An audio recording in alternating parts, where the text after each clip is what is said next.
कृष्णा खे मक्खण ॾाढो वणंदो हो छो त इहो हेल्दी फूड आहे। असांखे बि हेल्दी खाधो खाइणो आहे जीअं त fresh fruits and fresh vegetables at home like अ कृष्णा। हू मक्खण पाइण जे लाइ मथे मथे लटकंदो हो। इहा तमामु सुठी एक्सरसाइज आहे। असांखे बि रोज़ एक्सरसाइज करणु खपे कृष्णा वांगुरु। असांखे बि सभिनी जे लाइ लव केयर एंड शेयर हुअणु खपे कृष्णा वांगुरु। असांखे बि लव ऐं केयर करणु खपे पंहिंजे नेचर, जानवरनि ऐं पंछियुनि सां। असांखे पंहिंजो रूम नीट एंड क्लीन रखणु खपे कृष्णा वांगुरु। असांखे पंहिंजे माइटनि जो चवणु मञणु खपे ऐं असांखे जल्दी सुम्हणो खपे ऐं जल्दी उथणु खपे।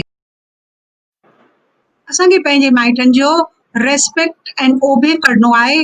इहो ई तरीक़ो आहे हमेशह हेल्दी ऐं ख़ुशि रहण जो। Bye by.